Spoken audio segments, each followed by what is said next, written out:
So change is coming. Won't be long before summer will be over, and we'll be heading into the fall, and there'll be cooler temperatures, and school will be starting, football will be kicking off, and also we've got change happening around the church. Here at Hamilton Road, changes are coming. We're going to be going back to 3 services starting August 18th. We're going to have an 8, a 9:30, and an 11 o'clock.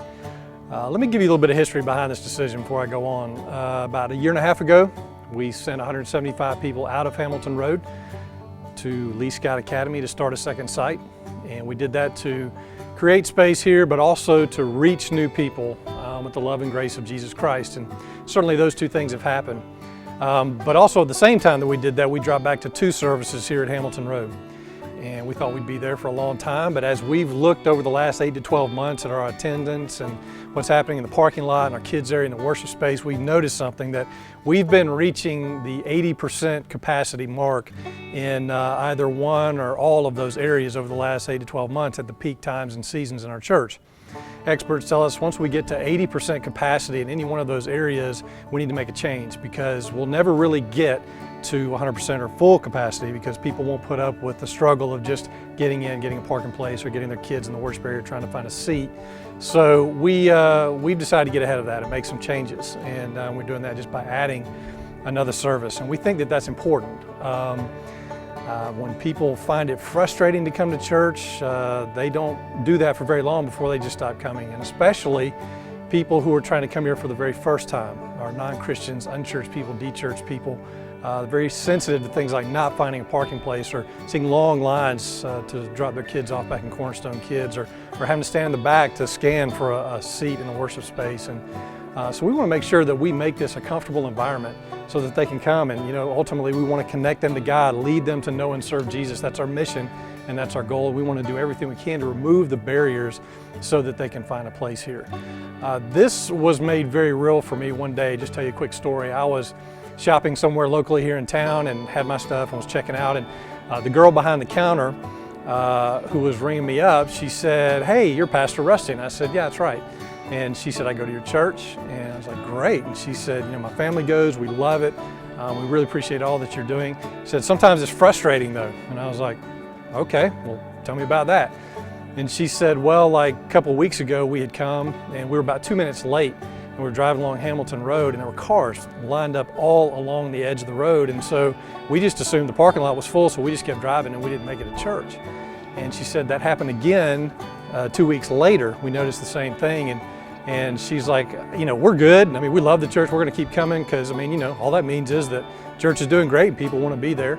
And but she just said, it's just funny, kind of seeing that happen. And I said, "Well, that's something we need to talk about. We need to, make some decisions on it." So I left that conversation just really thinking, here she is. She's a church person. She gets it, and she's okay. She'll be fine. She'll come back, because most of us, we can put up with some discomfort when it comes to church because we get it. But somebody who's trying to get here for the first time, who maybe is not a Christian, or they're bringing somebody else with them and they find it frustrating and they see cars all parked along the edge of the road, I bet they keep driving and they don't come back. And that's where I think I struggle with that we really need to be careful to just make a way for them to come and be with us. So that's a big reason why we're going back to this 3rd service in the fall, and we're really looking forward to it, just to continue to lead people to know and serve Jesus. Now, here's the deal. So I can't tell you how many people have come to me and said over the years, "Man, I'd love it if we had an earlier service." So here we go. 8 o'clock. This is your early service. And I hope that everybody who's ever said that will come to this 8 o'clock service. And really, we actually have a number in mind. We'd love to see about 150 people come and be a part. As a minimum, 150 people move into that 8 o'clock time slot. And I know that some of you will, just because you love an earlier time. Some of you may be on the edge thinking about it. And maybe if it's not convenient for you, but you might do it, why don't you just think about it in terms of helping us meet the mission? And especially in this way. We know that new people are not probably going to come to an 8 o'clock service. When they're first checking us out, they're going to come to a middle, and even more likely to the 11 o'clock service. So by you moving out of that, coming to the 8, you're making room for a guest, for somebody new to come. And that's a phrase you're going to hear a lot over the next month, which is just making room. And so maybe it's just a mission thing for you where you say, "You know what? I'm all about leading people to know and serve Jesus and partnering with this church. So me and my family, we're going to move to 8 o'clock. You might ask, well, if I stay in the 9:30 or 11, does that mean I'm not meeting the mission? No. I want you to think about it like this. If you stay in one of those 2 services, we just want to encourage you, bring somebody with you. We created space, made room for them. So think about your friends, relatives, acquaintances, neighbors, co-workers, whoever that is.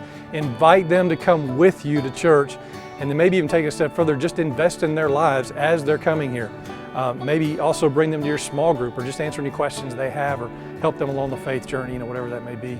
So we just want this to be a good experience for them as well. So 8 o'clock, 9:30, 11, these are options for you. We want to make this a good experience. Also, one last thing, just serving. We've now created more opportunities for people to serve. Maybe you've said, hey, I'm looking for the right time, the right place. Well, here it is. And you can serve in our guest services, greet people on Sunday morning, back in Kidstown, teaching our kids, whatever it may be. We'd love for you to step in and serve. So that's it. Thanks for partnering with us. Thanks for loving people the way that you do, and really just for working together to make this mission happen.